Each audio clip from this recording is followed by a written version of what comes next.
when I introduce you to Cleo, you'll be mind blown. This is one of the most successful people in our fitness profession right now. They have by far, in my experience, the best fitness studio I've ever seen, but I haven't seen Frankston yet, so it's a toss-up. I haven't been into the doors yet. I've got goosebumps. I've got goosebumps just introducing you. We went on default. Yeah. I don't think that you guys understand, and I'm not, usually I'm really good with words, but I don't think you understand how incredibly proud I am of what you've done with Olympia. And I'm just so thankful that you're in our lives. And I would like to introduce you to the CEO, Director and Owner of Olympia Body Transformation Sanctuary. And this is Cleo. And as you can see, she's not an old woman.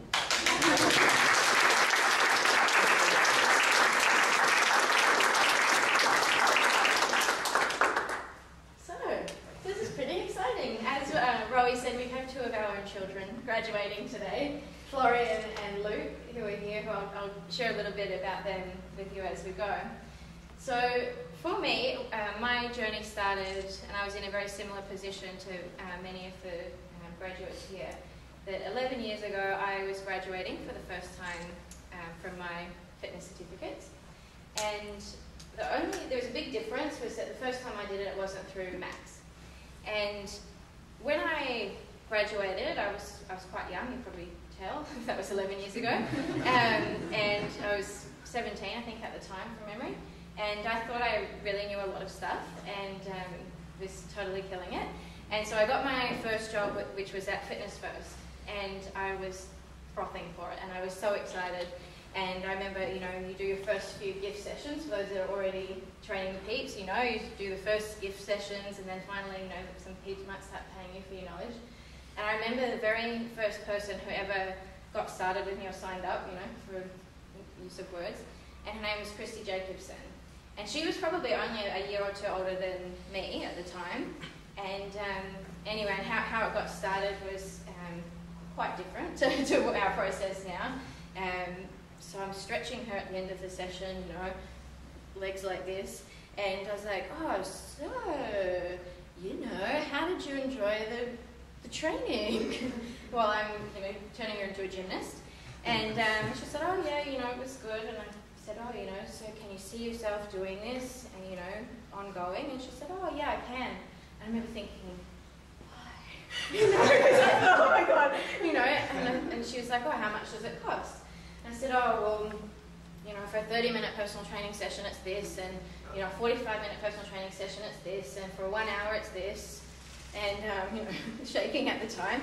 And then, and she said, oh, and then, if you do more than one session a week, then it's a little bit less.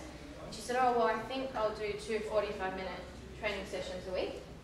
And I remember thinking, I don't even know what that comes to from a cost perspective on my head, maths not being my strong suit. And I remember thinking, God, I don't even know what that is, but I'll use a calculator later on. But then, literally, I had to go and get the paperwork and get my phone out and work out what that actually costs to do, and did the paperwork with her. And off she went, and then as soon as she left the club, I remember thinking, what in God's green goodness am I going to do with her for 2 45-minute sessions a week, because I don't know anything. Before that I thought I knew a lot until someone said that they were going to pay me money to help them out. And so what happened from there was I thought, okay, well, I feel like I know about 5 different exercises, and that's going to get old pretty quickly. And which now I know is not the case.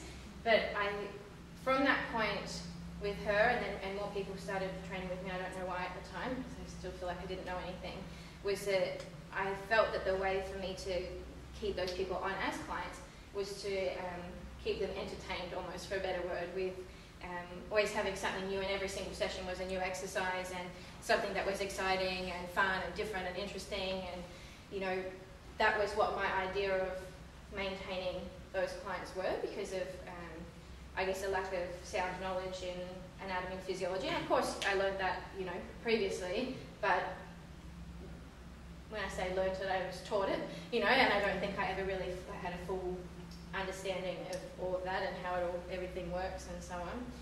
And so as I went along, I would see different trainers in this club, and I would see them, this one's doing this one, and I'll look on a cable or something, and I thought, that one looks good, Christy would like that, that one looks fun, might add that in next week. And I would ask them, oh, what's this? And they're like, oh, it's the the glutes, and you know, and you feel it in your core, and it's your left delt. And I was like, sweet, you know, that's a cracker. You know, that's really fun and entertaining. So showed Christy that one the next week, and the rest of my peeps that were training with me at the time, and.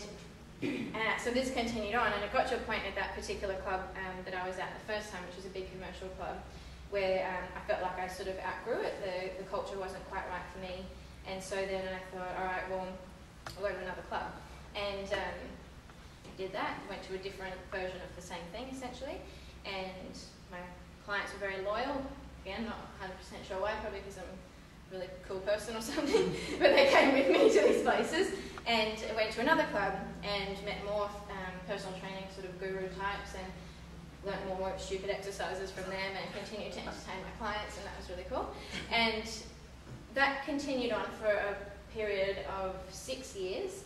So I worked at 7 different gyms in 6 years in Brisbane CBD, and it got to a point where I actually ran out of places to work.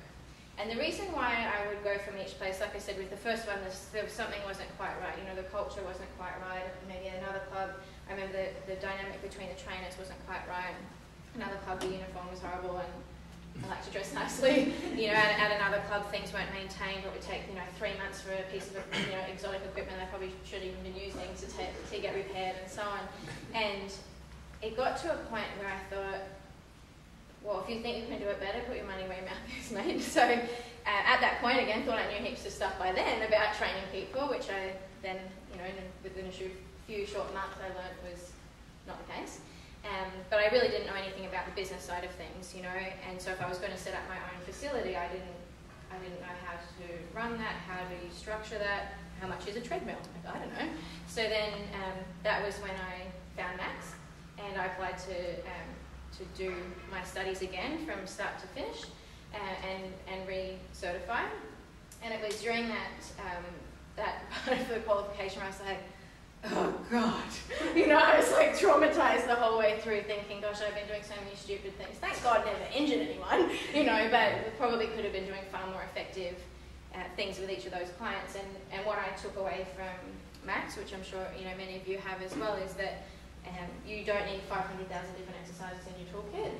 There is probably about, you know, 10 max exercises that are really great ones that are going to actually get people great results. And what will keep those people training with you is you becoming your own guru, not searching for other gurus and feeding. That is actually becoming educated yourself, and learning what you stand for, and so on. So then, going through Max, what I took away from that is obviously the anatomy physiology, and that was a big kick. But of course, the business part of things, which Kayman was chatting about, which is a huge part of why Max exists, because just becoming a trainer is one part of it, but actually knowing how to run a business is the other part of it. So learn about, you know, how to structure the business, learn about, you know, what I should be doing in accounting, which I should have been doing for the 6 years before that, I know. And thank God, you know, found an accountant at some point each year. And Circle of Influence was another one, which is a huge part of Olympia now, and something that we cherish. And from there, within 6 months after going through and finishing at Max, Olympia was born. And what was cool about that was that it was finally a place where we had complete control over, and you know, we could have the colours that we want, we could have the uniforms that we want, we have the standards that we want, the values that we want, the exercises that we want that are in there as well. And from that point, so that was like 5 years ago, almost to the day, 23rd of November, 5 years ago. So next week is 5 years. And so in that 3-year period of the first lease, where everything started was I was doing about 50 personal training sessions a week myself. And I remember Greg and I in the car one time just before opening it and thinking, God, you know, it really hits the fan. What's the worst case scenario? And I thought, well, I can do my 50 plus sessions, and gee, you can just, you know, put some skin in the game, and you know, you do 10 sessions and we can cover costs. We'll eat baked beans, you know, but at least we're, you know, not going to go broke doing it. But what was exciting was, you know, things escalated quite quickly from there, and within 3 years, you know, Greg and I one night close to the end of that lease, we were looking around and we thought, you actually couldn't possibly fit another body in this place. Like, it was packed out. Even in the kitchen, there was, do you remember, there was about 12 people we had like a kitchen area, and it was not like a huge kitchen. There was like 12 people jammed into this space, and they were all different ages, shapes, sizes, professions, and they were all chatting and talking about all sorts of different things. And I thought, wow, that's pretty amazing. You know, we better do something about this because we have to grow. You know, what we've created is so unique. Imagine if we could make this bigger and help more people out and create an even more effective culture. So from there, we have now relocated. We're across the road on Elizabeth Street, and in a beautiful space, and it's a full-size fitness club now. So we went from personal training studio to a full-size fitness club, and the club is beautiful. The trainers that we have are very unique. Each of them are very different to one another. We have 9 trainers. 8 have come from Max, and one, Tristan, that I know Kerry and Roa have met before, who's a great guy who really embraces the Max values that have been instilled into Olympia, and he's the first person, if someone's doing something stupid, he's like the number one person that will go and be like, what are you doing there, mate? You know, and take them through it. So even the one that's not from Max has been hugely affected by Max and by Kerry and Rowena and Steve and what that's all about. So we've got 9 trainers, and we're in a position now we need probably 5 more trainers now, as it stands. You know, for example, Florian, he's completely booked out, and to a point where we were only just talking about it a couple of nights ago, where if he has somebody who can't make it, it's actually, oftentimes he can't actually find another space to book them back in to make up that session. And how long have you been at Olympia now? Only a few months. 8 months? Yeah. So it's from going from a job that Florian was not loving to being completely booked out in something that he's passionate about, and you know, we've talked about, you know, growing into a leadership position is pretty exciting. And then we have Luke, who we often have people calling up asking specifically to train with Luke, because he has such a special skill set and education and knowledge in helping people with eating disorders. And so we're fortunate to have someone like Luke, who this week also just finished his degree in secondary education. Majoring in HP. So pretty unique set of trainers. And my advice to all of you, I know quite a number of you have already started, you know, working in different places and so on already, is that choose the place where you start really wisely. Because I started at a big commercial club because it was cool, like it was like the cool place to work at the time, rather than that I actually understood the business and how it worked and so on. And if you're currently in a place that maybe you're not quite loving, is then when you're looking into those other places to work, is to assess, you know, what does the club look like? Would you be proud to be wearing the uniform? Do you know how those business systems work? Can you see yourself there long term? And these were all things that I didn't ask myself, but I went in those 6 years. Each time I just sort of went to somewhere else. And the other part of that is that you have, like Kerry mentioned earlier, is that you have a lifetime education, and most people don't really take advantage of that, I don't think. But I know Greg and I, we do very frequently. You know, when we were looking at the lease for our new place that we're in now, that Savvy was the first person we got in contact when the contract came through to have a chat about a few different things with that. Kerry regularly comes in and chats with a lot of our competition team about not doing stupid exercises and helping the guys to understand the anatomy and physiology. Even when we get difficult questions too, we'll still get in contact and ask Kerry what he thinks about that. And then the wow moments part, obviously, that's Rowena's department, and that's a unique area as well that I think most people neglect in their business, is that we might set something up that is great, but creating an experience for them that they will never forget is important as well. So, I am excited to see where you all are in 12 months from now, 2 years from now, 3 years from now, 10 years from now. I have no doubt that I will be maintaining extremely high standards and being extremely professional in what you do and helping each person in your own way and in their own world, making it a better place for them. Do I get them? Woo!